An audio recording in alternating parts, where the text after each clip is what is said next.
So, Love Collective Reading. Magandang hapon po sa ating lahat. Ayan, kung napapanood mo to ng hapon, magandang hapon sa iyo, my dear. Kung napapanood mo naman to ng umaga, magandang umaga sa iyo. Kung tanghali, magandang tanghali. At kung gabi naman ay magandang gabi kasi iba-iba tayo ng oras. Okay, kung kailan natin to mapapanood. So, my dear, once again, Love Collective Reading. Hanapin muna natin kung sino yung gagawan natin ng reading kasi hindi ko alam kung sino yung gagawan ko ng reading para sa hapon na ito. And magandang hapon din sa ating mga spirit guides na gagabay sa atin sa ating reading today. Okay. So, tingnan natin sinong gagawan ko ng reading. Ayun, may nahulog na. Sino tong nahulog? Ang gagawan natin ng reading ay si Gemini. Okay. So, hello my dear Gemini. Kumusta ka my dear? Sana ay nasa mabuti kang kalagayan sa mga oras na ito. And magre-reminder ako. Okay? So, my dear, ang gagawin natin ngayon is General Love Collective Reading. So, hindi po ito 100% na magre-resonate para sa ating lahat. So, please, my dear, lower your expectation pagdating po sa mga ganitong klase ng reading. Okay? So, my dear Gemini, kung makikita mo sa ating lamesa, yung ating tarot cards ay pinaghiwalay-hiwalay ko na. Sa first row, Major Arcana. Second row, Sword, Cups, Pentacles, and then Wands. Okay? So, ginanyan ko yan siya, my dear, kasi pakiramdam ko, ito yung paraan na magiging mas effective ako na tarot card reader, magiging mas maayos ko madi-deliver, at the same time, mas maiintindihan mo yung ginagawa natin. Okay. So, Gemini, let's go na tayo. Kuha lang tayo ng oracle card. Balik, kuha tayo ng oracle card. Lagyan natin siya ng tagi-isang oracle card. Lagyan natin ng tagi-isang oracle card. May papaliwanag ko sa iyo, my dear. May papaliwanag pa ako sa iyo. Okay? Teka lang, ayusin ko lang yung aking cord. Ayan. So, kuha tayo ng oracle card. Okay, ito daw. Okay, ito. Last two cards. Tingnan natin kung kaninong love story or kung kaninong energy ang makukuha natin today. So, umpisahan natin, my dear, sa Major Arcana. If just in case na medyo bitin yung message ng Major Arcana, makakahugot lang tayo ng additional cards or makakakuha lang tayo ng additional cards sa sword. Kasi you are a sword. You are a air sign. So, sa sword lang tayo, my dear, pwedeng humugot ng additional message para sa Major Arcana mo. The rest is hindi natin pwedeng pakialaman yun, my dear, kasi hindi mo na element yon. Okay? I hope naiintindihan mo. And if just in case, my dear, you are dealing with a sword, kapwa mo rin sword, ibig sabihin kapwa mo rin Gemini, or Libra, or Aquarius, posible, my dear, na nasa sword ang kanyang energy o yung ilalabas ngayon, my dear, ng ating sword is yung kanyang energy. Okay. So, let's start your reading, my dear. Umpisahan natin sa Major Arcana. Okay, babasahin ko muna in silent.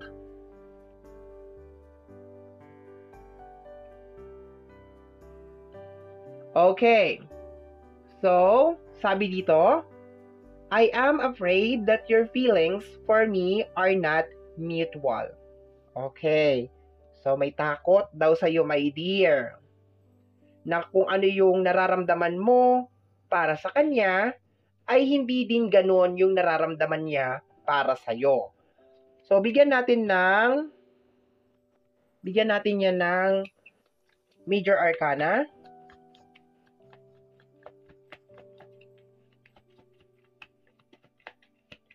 Tingnan natin kung ano Major Arcana mo.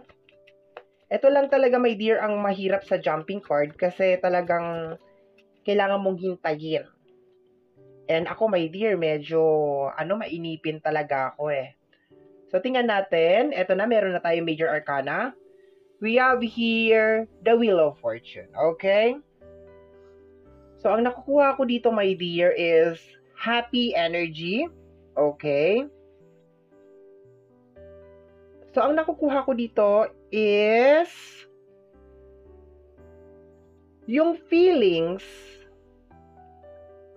na nararamdaman mo, my dear, okay, yung feelings na nararamdaman mo para sa kanya is yung energy ng Wheel of Fortune.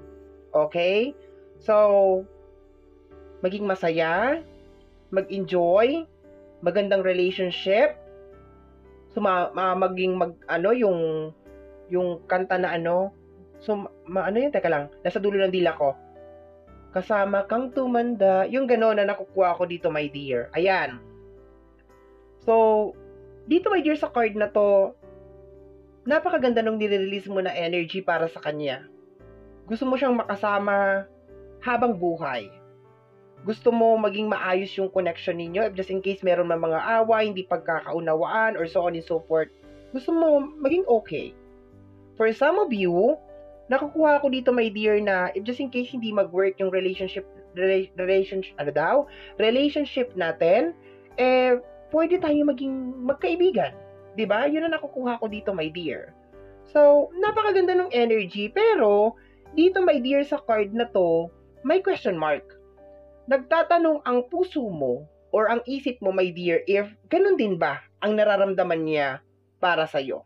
Kung meron kayong hindi pagkakaunawaan, gusto din ba niya na ayusin yung gulo na yun sa relationship ninyo? Gusto niya rin ba na eto sa energy ng Wheel of Fortune na paglabanan niyo kung ano yung mga pagsubok together? Parehas ba kayo ng vision, ng nakikita sa loob ng relationship ninyong dalawa? Yun ang nakukuha ko dito. So, tingnan natin. Punta na tayo, my dear, sa sword. And kung hindi mo alam, ang sword is sa tarot ay sa zodiac sign.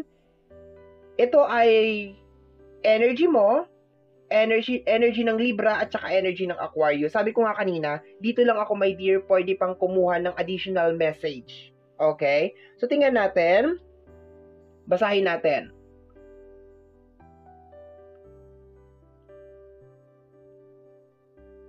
Okay. So, basahin natin, my dear.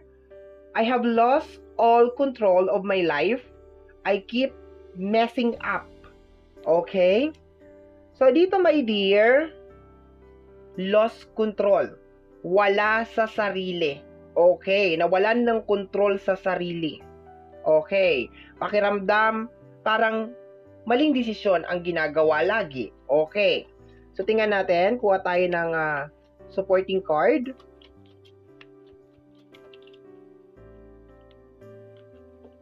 Bago ko buksan to, my dear, i-connect ko muna sa'yo. Okay ba yon? I-connect ko muna sa'yo, my dear. Okay. So, sabi mo dito, I'm afraid that your feelings for me are not mutual. Okay. Sabi mo dito, I have lost all control of myself. I keep messing up. So, kung i-connect ko sa'yo to, my dear, sa mga oras na to, parang kuni-question mo yung sarili mo kung tama ba yung desisyon mo na itong tao na to yung minahal mo. Parehas ba kayo ng gustong mangyari sa buhay? Nakikita niya ba yung mga bagay na nakikita mo sa loob ng relationship? Nasa iisang page ba kayo? Iisa ba kayo ng goal? Okay? Kung ang goal mo is makasama siya hanggang sa pagtanda, yun din ba ang gusto niyang mangyari? Yun ang nakukuha ko dito sa card na to. So, tingnan natin yung additional cards. We have here the Nine of Swords. Okay? Nine of Swords is konektado sa sleepless night, overthinking. Kasi pakiramdam mo dito, my dear, hindi mo na alam kung anong gagawin mo. Hindi mo na alam kung ipagpapatuloy mo pa yung connection, or magmumukha ka bang tanga? Ipaglalaban mo pa ba? Ano bang plano niya? Yung mga ganon. Okay? So, kung i-connect naman natin to, my dear, sa partner mo, Dahil posibleng magkaroon ka ng kaparehas na partner, like kaparehas mong Gemini or kaparehas mong Libra or kaparehas mong Libra, Gemini to Gemini, Gemini to Libra, Gemini to Aquarius, ganon, parehas mong air sign, okay? Kung i-connect ko naman to sa kanya, my dear, nararamdaman ko dito, my dear, na parang hindi nga alam kung anong gagawin niya. Medyo lost siya sa mga oras na ito, my dear. Okay. Na-stress siya, napipressure siya, pakiramdam niya wala na siyang tamang ginawa sa buhay niya. Nakukuha ko dito, my dear, na meron mga pagsisisi konektado sa mga action na ginagawa niya sa buhay niya. Okay, hindi lang dito sure, my dear, kung kasama ka ba sa mga pinagsisisihan niya, pero hopefully sana hindi. Pero hindi ito maganda, my dear, kasi baka ito yung nakikita mo sa kanya na parang balisa siya, wala siya sa sarili niya, hindi niya na alam kung anong gagawin niya, posibleng hindi makatulog, wala sa sarili. So, nagtataka ka ngayon, my dear, anong nangyayari dito? Baka hindi din nag-share, hindi din nag-open up. So, medyo puzzling nga talaga yung kinikilos ng partner mo, especially kung your partner is a sword kaparehas mo. Okay. So, move on na tayo sa sword, my dear. Let's go na tayo sa cups. Sa zodiac sign, ang may-ari ng cups is si Cancer, Scorpio, and Pisces. Water sign ito, my dear, connected sa energy ng emotion. Okay, so tingnan natin. Kung ang partner mo is Cancer, Scorpio, or Pisces, malamang ito ang kanyang energy. Basahin ko muna in silent.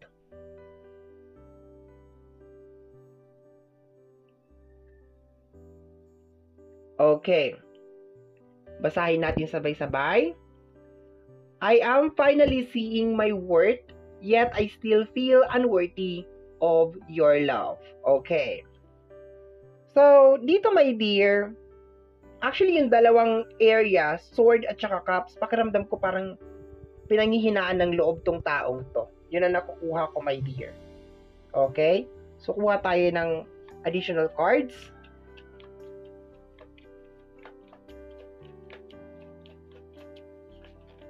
Okay. Yes. The Four of Cups. Kung makikita mo dyan, nakaupo, posibleng babae ito or posibleng lalaki, wag lang mag-conclude na babae ito kasi ang ating cards ay unisex or universal. Okay? So, hindi ibig sabihin nakikita mo dyan ay babae, ay para lang to sa babae. If you are lalaki na nanonood dito, pwedeng mag-resonate sa'yo to. So, ang nakikita ko dito, my dear, is, ayan siya, this is your partner, nakaupo siya dyan, and then, pakiramdam ko ikaw yung nasa likod. You're trying to comfort yung partner mo, okay? Kung water sign siya, you're trying to comfort him or her sa kung ano man yung pinagdadaanan niya, my dear, sa mga oras na ito. Pero, parang pakiramdam ko dito, parang meron siyang ginawa or parang meron siyang hindi maintindihan sa buhay niya. Pakiramdam niya wala siyang control sa kung anong mangyayari sa buhay niya. Alam mo, may dahil nakukuha ko dito, parang masyado siya naapektuhan ng mga nangyayari sa paligid. Yung mga stress, pressure, kung ano man yan, yung sa ekonomiya, lahat-lahat, apektado siya. Masyado siyang pressure. Okay. And naapektuhan na yung mga moves niya. Okay, yung mga kilos niya, yung mga decision niya, okay, nape-pressure siya, nai-stress siya, yun ang nakukuha ko dito, my dear. Okay? Kasi dito, my dear, sa energy mo, sinasabi mo dito na kung ano man yung problema na yan, kaya natin to. Pero parang sinusolo niya. Yun ang nakukuha ko dito, my dear. Parang sinusolo niya lang lahat. And dahil sinusolo niya at kinakaya niya, nagkakaroon ng parang boundary between you at sa kanya. Nang dahil dito sa mga nangyayari sa kanya na ayaw niyang i-share sa iyo, my dear Gemini, nakukuha ko na nakakagawa siya ng mga maling desisyon. Alam mo, my dear, yung typical, my dear, na nakukuha ko dito parang gusto niyang maging masaya, pero hinahanap niya yung happiness sa ibang lugar, samantalang kasama ka naman niya. So, I think, my dear, yung nangyayari dito, my dear, sa card mo is parang gusto mo siyang gisingin na, uy, nandito ako, hindi mo ako kaaway, kakampi mo ko. Hoy, nandito ako, oh. Pwede natin pag-usapan kung ano yan. Kaya natin tong maayos.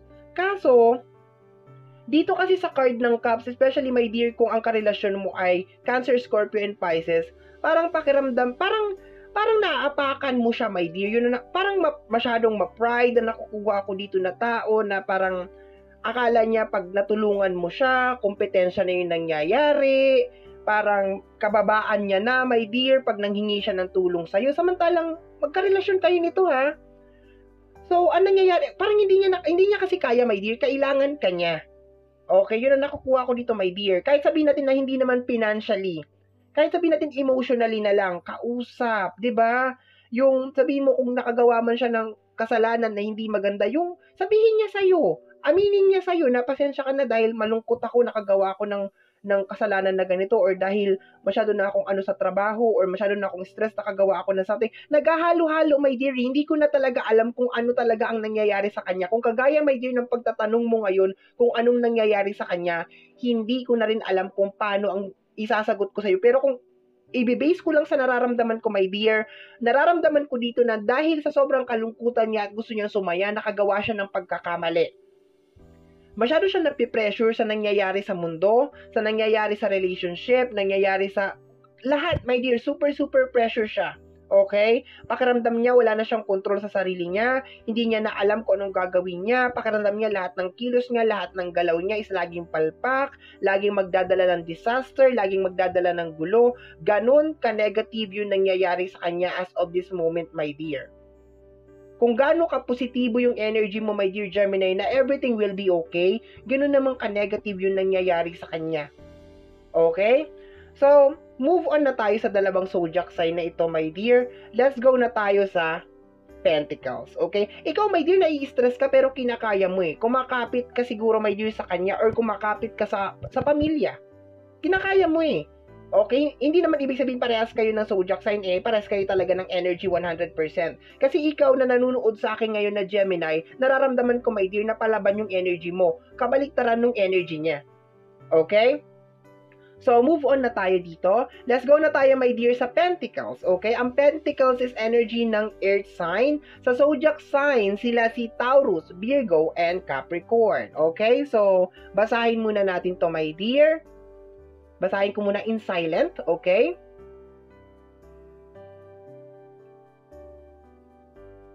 Oh, 'di ba? Basahin natin ng sabay-sabay. I am embarrassed by my action and feel disgusted with myself. Okay. So kailangan nito ng kausap, my dear. Kasi nahihiya siya sa action niya, and at the same time disgusted, para siyang nasusuka. Parang hindi niya matanggap sa sarili niya na nagkamali siya, parang ganon. Parang hindi niya matanggap sa sarili niya na hindi niya kaya yung isang sitwasyon, ganon. Na parang kinakain na siya ng sistema, yun ang nakukuha ko. Ang problema dito, my dear, hanap siya ng hanap na makakasama niya dito sa sitwasyon na to, ng makakatuwang niya. Kung saan-saan siya naghahanap, nandiyan ka lang naman. Ayaw niyo magsabi ng totoo. Okay. The Queen of Pentacles. Okay. Si Queen of Pentacles, my dear, kagaya dyan, ayan o. Baka may kinalaman nga to sa anak, sa baby, ayan o. So, pakiramdam ko napipressure talaga siya. Especially si Pentacles, my dear. Kung ang partner mo is Taurus, Virgo, and Capricorn, pressure cooker talaga siya as in. Okay, super. Nahihiya siya sa action niya, baka meron siyang ginawang something, parang kinasusuklaman niya yung sarili niya, or something, parang gano'n, parang, alam mo yung parang, hindi ko ma-explain kung ano yung nangyayari sa kanya, pero parang, basta, down na down yung kanyang energy, as in, sobrang down. Para siyang masyadong hopeless, na, para siyang walking zombie, parang wala siya sa sarili niya. Yun ang nakukuha ko dito, my dear. Ayaw niya magsabi sa iyo. Sana kinausap ka na lang niya. Yun ang nakukuha ko, my dear. Sana kinausap ka na. Sana sinabi na lang niya sa iyo. Kung i-conclude ko to lahat, my dear Gemini, wala na siyang choice, wala na siyang option. Sana sinabi na lang niya sa'yo lahat kung ano man yan. Sana kung nakagawa siya ng kasalanan, inamin na lang niya. Kung meron siyang problema, sinabi na lang niya sa'yo. Kahit nasabihin natin na hindi ka makatulong financially. Okay, kung kaya mo makatulong financially, lunukin na lang niya yung pride niya kasi kailangan niya ng tulong eh. Pero sabihin na lang natin, my dear Gemini, hindi mo kaya makatulong financially, yung sa emotionally na lang. Yung makapagpayo ka sa kanya, yung makomfort mo siya, di ba? Napakalaking bagay nun. Kaya so nakukuha ko dito, nang dahil sa sobrang pride niya, my dear Gemini, kinain siya nung pride na yun, kinain siya ng sistema, akala niya alam niya na lahat, naghahanap siya ng comfort, nagkamali siya ng comfort, lalo pang napasama, lalo pang naging worse ang lahat. Yun na nakukuha ko dito, my dear. Okay? So, itong Wheel of Fortune na gusto mong mangyari, my dear Gemini, tanungin mo to sa kanya. Nagtatanong ka dito, di ba? I am afraid that I am afraid that your feelings for me are not mutual. Tanungin mo sa kanya. Gusto mo bang mag-Wheel of Fortune? Gusto mo bang maayos pa to? Tanungin mo sa kanya kasi my dear, mahirap yung ikaw gusto mong ayusin yung connection nyo, gusto mo siyang tulungan, 'di ba? Gusto mo magkaroon kayo ng happy ending, makasama siya hanggang sa pagtanda, pero siya iba na yung gusto niyang mangyari. Tanungin mo siya, my dear Gemini. Okay, kausapin mo siya, anong gagawin natin dito sa situation na to? Ganunin mo siya, diretsuhan, okay? So, move on na tayo sa mga previous na zodiac sign at elements, energy. Punta na tayo, my dear, sa pinaka-last. Okay, Wands. Ang Wands, my dear, is energy ng fire sign. Sa zodiac sign, my dear, sila si Aries, Leo, and Sagittarius. Okay, so tingnan natin. Basahin ko muna, my dear, very silently.